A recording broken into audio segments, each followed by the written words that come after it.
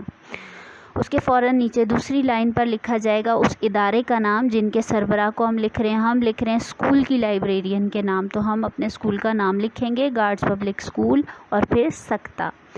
تیسری لائن پر آ جائیے، ہم لکھیں گے کہ ہمارا اسکول کہاں واقع ہے. کیانی شہید روڈ. کیانی شہید روڈ لکھنے کے بعد بھی سکتہ کا نشان لگے گا. اس کے بعد ہم چوتھی لائن میں اپنے شہر کا نام لکھیں گے کراچی، اور کراچی لکھنے کے بعد آپ ختمہ کا نشان استعمال کریں گے.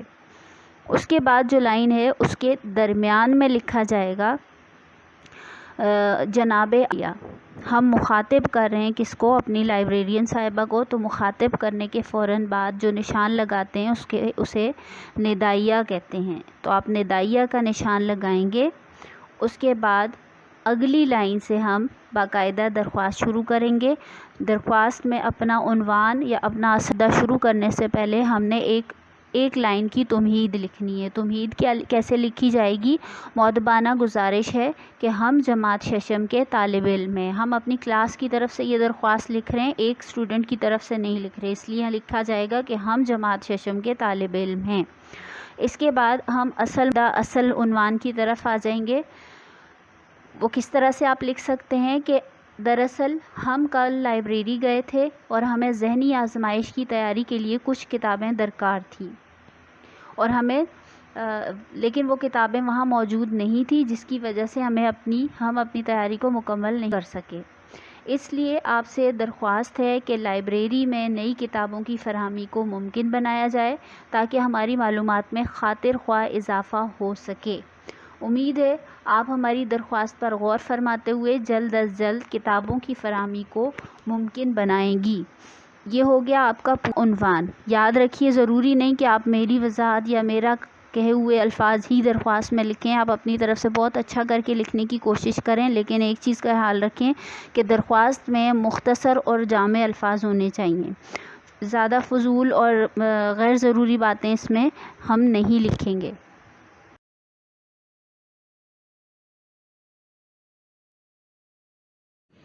اب آتے ہیں اپنی درخواست کے اختتام کی طرف. تو اختتامی کلمات میں آپ لکھیں گے کہ اس مہربانی کے لیے ہم آپ کے بہت شکر گزار ہوں گے. یہ لائن بھی لکھی جا سکتی ہے، یا پھر عین نوازش ہوگی آپ کے فرما بردار شاگرد. اب یہ یاد رکھیے گا کہ عین نوازش ہوگی کی لائن آپ لکھیں گے صفحے کے درمیان میں، اور آپ کے فرما بردار شاگرد لکھا جائے گا آپ کے صفحے کے بائیں جانب. آپ کے فرما بردار شاگرد جماعت ششم، چاہیں تو آگے الف ب جیم سیکشن بھی اپنا لکھ سکتے ہیں، اور جس لائن میں آپ نے جماعت ششم لکھا ہے، جس سطر میں آپ نے جماعت ششم لکھا ہے، اسی کی دائیں جانب اردو گنتی میں ہم تاریخ بھی لکھیں گے. مورخہ لکھا، اور جس دن آپ نے تاریخ لکھی اسی دن کی تاریخ آپ اردو گنتی میں لکھ لیں گے. یہاں پر آپ کی درخواست مکمل ہو جائے گی. درخواست نمبر 2. یہاں پر آپ کو ایک درخواست کے لیے سوال دیا جا رہا ہے.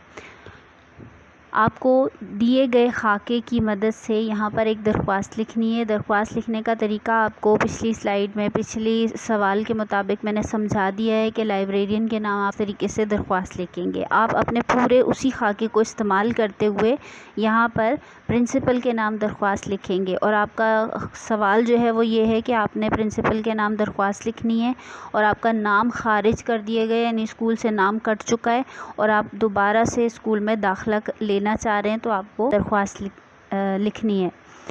آپ لکھیں گے کس طریقے سے؟ شروع میں ہمارا خاکہ وہی رہے گا درخواست کا کہ بخدمت جناب پرنسپل صاحبہ گارڈز پبلک اسکول کیانی شہید روڈ کراچی. اس کے بعد جناب عالیہ لکھا جائے گا. پھر ہماری تمہید کی لائن آ جائے گی، مؤدبانہ گزارش ہے کہ میں آپ کے اسکول کی جماعت ششم میں زیر تعلیم تھا یا تھی، کیونکہ اب آپ کا نام کٹ چکا ہے، اسکول سے خارج ہو چکا ہے. اس کے بعد آپ اپنا عنوان کچھ اس طریقے سے لکھیں گے کہ آپ اپنی وجہ بتائیں گے کہ آپ نے اتنے عرصے تک اسکول سے آپ غیر حاضر کیوں رہے، جس کی وجہ سے اسکول والوں نے آپ کا نام خارج کر دیا. آپ ایک فرضی طور پہ یہ لکھ سکتے ہیں جو 1 ہفتہ قبل شادی میں شرکت کے لیے یا بھائی کی شادی میں شرکت کے لیے کراچی، حیدرآباد، اسلام آباد کہیں بھی لکھ سکتے ہیں. اسلام آباد جانا پڑ گیا. وہاں جا کر جب میں بیمار ہو گئی تو مجھے پورا ہفتہ وہیں قیام کرنا پڑا، اور اس وجہ سے میں اسکول میں اطلاع بھی نہ دے سکی، جس کی وجہ سے واپس آنے پر مجھے معلوم ہوا کہ بوجہ طویل غیر حاضری کی وجہ سے میرا نام اسکول سے خارج ہو چکا ہے. یہ آپ کا ریزن یا آپ کی وجہ آ جائے گی کہ آپ نے اتنے عرصے تک کیوں غیر حاضری کی اسکول سے. اب اس کے بعد آپ اپنی اختتامی لائن کے لیے نئے پیراگراف شروع کریں گے کہ مہربانی فرما کر مجھے اسکول میں دوبارہ داخلہ دے دیں تاکہ میرا تعلیمی سال ضائع نہ ہو. میں آپ کی انتہائی شکر گزار رہوں گی. اس کے بعد عین نوازش ہوگی لکھ سکتے ہیں، اور آخر میں آپ کی فرما بردار شاگرد یا شاگردہ جماعت ششم، اور دوبارہ سے جماعت ششم والی لائن میں ہی مورخہ لکھیں گے. یہ آپ کا پورا درخواست کا طریقہ ہے. آپ اچھے الفاظ میں اچھی خوش خط لکھائی میں لکھنے کی اس کو کوشش کریں گے، اور یہ کام اردو قواعد کی کاپی میں کیا جائے گا. احاطہ. آج کے لیکچر میں ہم نے سیکھا گنتی 1 تا 30 ہندسوں اور لفظوں میں، کلمہ اور محمل کی تعریفیں بمِ مشق، درخواست لکھنے کا طریقہ، لائبریرین کے نام درخواست اور اسکول کی پرنسپل کے نام درخواست. گھر کا کام. 1 تا 30 ہندسوں اور لفظوں میں گنتی لکھیے، کلمہ اور محمل کی تعریف لکھیے اور دی گئی مشق مکمل کیجیے. اسکول کی لائبریرین کے نام نئی کتب کی فراہمی کے لیے درخواست لکھیے، اور اسکول کی پرنسپل کے نام دوبارہ اسکول میں داخلے کے لیے درخواست لکھیے. یہ تمام کام آپ کو اردو قواعد کی کاپی میں کرنا ہے.